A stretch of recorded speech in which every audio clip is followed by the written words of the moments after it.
तो गाइस कैसे हैं आप सब लोग। रेड की एपिसोड 07 के साथ हाजिर। तो लास्ट एपिसोड के एंड पे हमने देखा था कि मास्टर जो होता है उसने उन दोनों लड़कियों को पकड़ लिया होता है और मीना जो होती है वो बेचारी वहां पर ब्लड क्रिस्टल का शिकार बनती है, जबकि दूसरी तरफ से ब्लैक बालू वाली लड़की जो होती है उसको वहां पर मास्टर ने पकड़ कर रखा होता है। वो अपनी गोद में बिठाकर उसे बैठा होता है और कहता है कि तुम्हें परेशान होने की जरूरत नहीं है, तुम्हें भी यहाँ पर पूरी तरह से सेटिस्फाई करूंगा। और इसी के साथ ही वो उस लड़की को अपने पास पकड़कर बैठा होता है, साथ ही अपना मुंह खोलता है और कहता है कि अब यहाँ पर तुम्हारी बारी है, मुझे तुम्हारा ब्लड भी काफी ज्यादा टेस्टी लग रहा है। और इसी के साथ ही अपना मुंह खोलता है और उसके कंधे के ऊपर बाइट करता है और उसका ब्लड वहां पर पीना शुरू कर देता है। और उसका जब वो ब्लड पी रहा होता है, इसी के साथ ही उसका सारा ब्लड जो होता है वहां पर से निकलता है और वो ब्लड क्रिस्टल के अंदर चला जाता है। और दोनों लड़कियां जो होती हैं वहां पर देखते ही देखते बिल्कुल वहां पर बूढ़ी औरतों जैसे वहां पर हो जाती है, उनकी बॉडी बहुत ज्यादा सूख जाती है, दोनों वहीं पर मर जाती हैं। और इसी के साथ दोनों वहीं पर गिरती है। दोनों के मरने के बाद वो कहता है कि लो हमारे पास यहाँ पर ब्लड क्रिस्टल जो है इसके लिए रिचुअल के लिए कंप्लीट हो चुका है। तो ब्लड क्रिस्टल ने यहाँ पर पूरे 100 लोगों के ब्लड को एब्जॉर्ब कर लिया है। तो वो कहता है कि अब जबकि यहाँ पर पूरे 100 लोगों का ब्लड क्रिस्टल के अंदर एब्जॉर्ब हो चुका है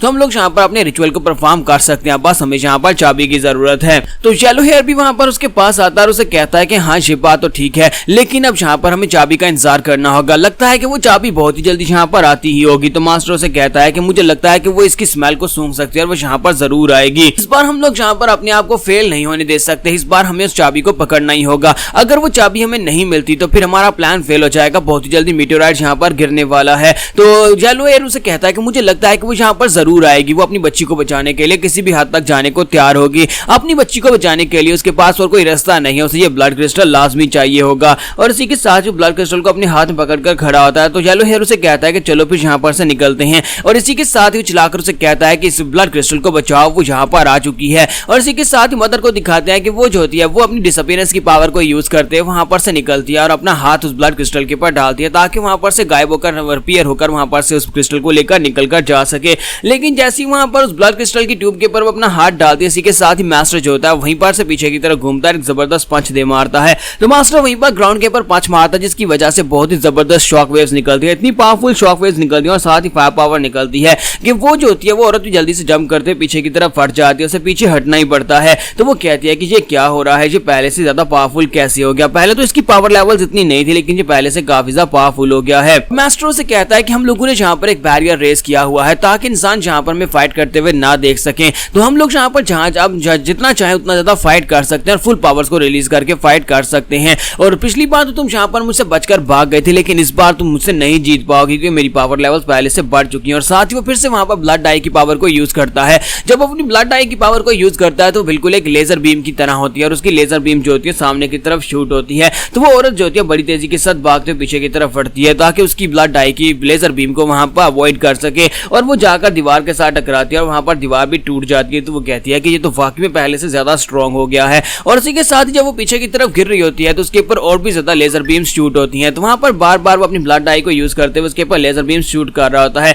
जबकि वो औरत जो होती है वहां पर बिल्डिंग के ऊपर से जंप करते हुए दूसरी तरफ नीचे गिर जाती है। वहां पर से नीचे गिरते हुए फिर से अपनी डिसअपीयरेंस की पावर को यूज करते हुए कहती है कि यहाँ पर मेरे पास निकलने का कोई रास्ता नहीं है, क्योंकि लगता है कि मैंने यहाँ पर आकर बहुत बड़ी गलती कर दी। और इसी के साथ ही मास्टर जो होता है फिर से उसके करीब पहुंच जाता है। तो मास्टर उसके करीब आने के बाद वो उसके करीब पहुंचकर उसे एक जबरदस्त पंच मारता है जिसकी वजह से वो औरत वहीं पर ग्राउंड के ऊपर गिरती है और जबरदस्त धमाका होता है। और फिर साथ ही पीछे की तरफ फटती है, उसके जख्म जो होते हैं फिर से खुल जाते हैं और फिर से ब्लीडिंग होना शुरू हो जाती है और उसके मुंह से भी काफी सारा ब्लड बह रहा होता है। तो मास्टर से कहता है कि चुपचाप हार क्यों नहीं मान लेती, तुम्हारे पास यहाँ पर और कोई रास्ता नहीं है, हम तुम्हें यहाँ पर तुम्हारी बच्ची का इलाज देंगे और तुम्हें बदले में बस हमारा ये काम करना होगा। हम लोगों के बीच में एक डील हुई थी, हमने तुमसे कहा था ना कि हम तुम्हारी बच्ची का इलाज करेंगे और बदले में तुम्हें यहाँ पर हमारी हेल्प करनी होगी, लेकिन तुम यहाँ पर हमारे साथ कोऑपरेट क्यों नहीं कर रही। अभी हम तुम्हें यहाँ पर एक मौका देने को तैयार हैं, अभी भी अगर यहाँ पर तुम हमारा काम कर देती हो तो हम बदले में तुम्हारी बच्ची को ठीक कर देंगे, हम उसे हील कर सकते हैं। ये बात सुनते ही वो औरत उनसे कहती है कि तुम लोगों ने मुझे पहले इस बार में नहीं बताया था कि मुझे यहाँ पर तुम्हारी मदद कैसे करनी है, मैं यहाँ पर हजारों लाखों लोगों को मरने कैसे दे सकती हूँ। तुम लोग उस मीटेओराइट को यहाँ पर इस शहर के ऊपर गिराना चाहते हो ताकि बहुत सारे लोग मारे जाएं, लेकिन मैं ऐसा कैसे कर सकती हूँ, मैं ऐसा नहीं करूंगी। तो मास्टर से कहता है कि क्या तुम्हें लगता है कि तुम्हारी बेटी की कीमत इतनी ज्यादा कम है, इन सभी लो लाइफ इन सभी कीड़े इंसानों के सामने तुम्हें यहाँ पर अपनी बेटी को बचाना चाहिए, इन सभी इंसानों को मरने देना चाहिए, ये सभी के सभी तो है ही लो नस्ल के इंसान। तो वो औरत उसे कहती है कि नहीं, मैं इस रिग्रेट के साथ कभी भी अपनी जिंदगी नहीं गुजार पाऊंगी, मैं जिंदा कैसे रह पाऊंगी जब मेरे मन के अंदर एक बोझ होगा कि मैंने इतने सारे लोगों की जान ले ली हो सिर्फ और सिर्फ अपनी बच्ची को बचाने के लिए, और वैसे भी मैं यहाँ पर अपनी बच्ची को खुद बचाऊंगी। और उसके हाथ में वहां पर ब्लड क्रिस्टल होता है। तो ये देखकर मास्टर बहुत हैरान होता है, येलो हेयर वो दोनों वहां पर हैरान हो जाते हैं क्योंकि उसने वहां पर जब उसके ऊपर अटैक किया था, जब उसके पास से वो क्रिस्टल छीनने के लिए आई थी तो उसने उसकी ट्यूब के अंदर से क्रिस्टल को निकाल लिया था। तो उस क्रिस्टल को अपने हाथ में पकड़कर जैसे वहां पर से गायब होने लगती है तो मास्टर कहता है कि नहीं नहीं, ये तो फिर से यहाँ पर से गायब होने की कोशिश करने वाली है। लेकिन जैसे वहां पर अपनी गायब होने की पावर को वो यूज करती है तो अपनी गायब होने की पावर्स को यूज नहीं कर पाती और वो भी इस बात से काफी ज्यादा हैरान हो जाती है और इसी के साथ ही उसे एक झटका लगता है और वहीं पर गिर जाती है और बेचारी वहां पर से हिल भी नहीं पा रही होती क्योंकि उसकी बॉडी के ऊपर बहुत ज्यादा प्रेशर पड़ रहा था क्योंकि उसने यहाँ पर एक गलती कर दी कि उसने ब्लड क्रिस्टल को वहां पर अपने हाथ में पकड़ लिया। ब्लड क्रिस्टल को बिना ट्यूब के अपने हाथ में पकड़ना उसके ऊपर बहुत ज्यादा टॉल डाल रहा था। तो मास्टर आगे बढ़ता है और उसे कहता है कि बेवकूफ औरत, तुम्हें किससे कहा था कि यहाँ पर ब्लड क्रिस्टल को अपने हाथ में पकड़ो,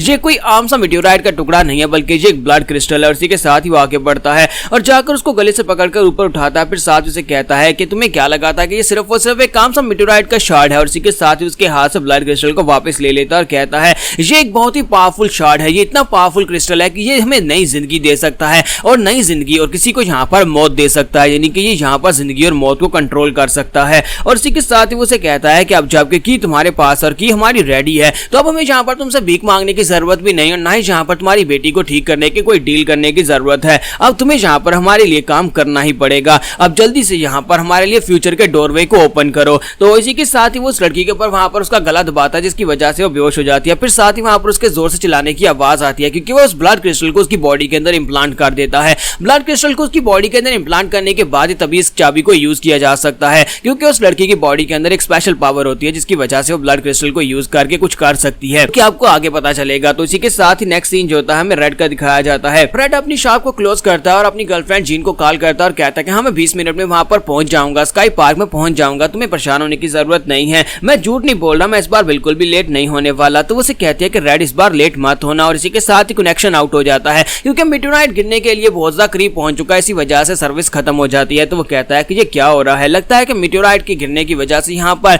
सर्विस खत्म हो गई है, कनेक्शन टाइम आउट हो गया है। और इसी के साथ ही वो कहता है लेकिन पता नहीं अब मैं इस बच्ची का क्या करूंगा, इसकी माँ अभी तक यहाँ पर वापस नहीं आई, अब मैं इस बच्ची को अपने साथ लेकर स्काई पार्क तो नहीं जा सकता। तो वो छोटी लड़की उसके साथ ही होती है। तो हमारा रेड कहता है कि अब मैं यहाँ पर क्या करूं और साथ ही वो अपने आसपास देखता है तो गलियां बहुत ज्यादा शांत होती है। तो वो कहता है कि ये क्या आज तो गलियां तो पूरी तरह से शांत है, मुझे लगा ही था कि पहले यहाँ पर दुकान को बंद कर देना चाहिए था, लगता है सभी लोग मेटेओराइट के गिरने को देखने के लिए गए हैं। इसी के साथ ही हमारा रेड जो होता है वहां पर से दूसरी तरफ चलना स्टार्ट करता है लेकिन साथ उसे पीछे से दो लोग दिखाई देते हैं। तो ये वही दो लोग होते हैं, इसके साथ येलो है और मास्टर दोनों वहां पर से उसकी मॉम को उठाकर लेकर जा रहे होते हैं। तो ये देखने के बाद हमारा रेड जो होता है उस बच्ची को नहीं बताता कि तुम्हारी मॉम को किडनैप करके लेकर जा रहे हैं, जबकि वो बच्ची उसे कहती है मिस्टर रेड तुम्हें बिल्कुल परेशान होने की जरूरत नहीं है, मैं तुम्हें बिल्कुल भी तंग नहीं करूंगी, मैं तुमसे वादा करती हूँ कि जब मेरी मॉम वापस आ जाएंगी तो मैं यहाँ पर से चली जाऊंगी, तुम ऐसा करो दुकान खोलकर मुझे अंदर ही बिठा जाओ, जब मेरी मॉम आएंगी तो मैं उनके साथ यहाँ पर से हमेशा के लिए चली जाऊंगी और हम दोनों यहाँ पर तुम्हें बिल्कुल दोबारा दिखाई भी नहीं देंगे। मुझे पता है कि मेरी मॉम हमेशा इसी तरह से जल्दी से गायब हो जाती है लेकिन वो हमेशा वापस आती है, मेरे लिए जरूर वापस आती है और इस बार भी मेरे लिए यहाँ पर जरूर वापस आएंगी। लेकिन हमारा रेड जो होता है उसकी मॉम की तरफ देख रहा होता है कि मास्टर ने उसे अपने कंधे के ऊपर उठा रखा था और उसे नहीं लगता कि उसकी मॉम अब यहाँ पर से वापस आ पाएंगी। तो जहाँ पर हमारी एपिसोड 07 का एंड करेंगे और नेक्स्ट एपिसोड में देखेंगे क्या है, जो चाबी है क्या और चाबी के साथ कौन सा फ्यूचर का डोरवे ओपन होने वाला है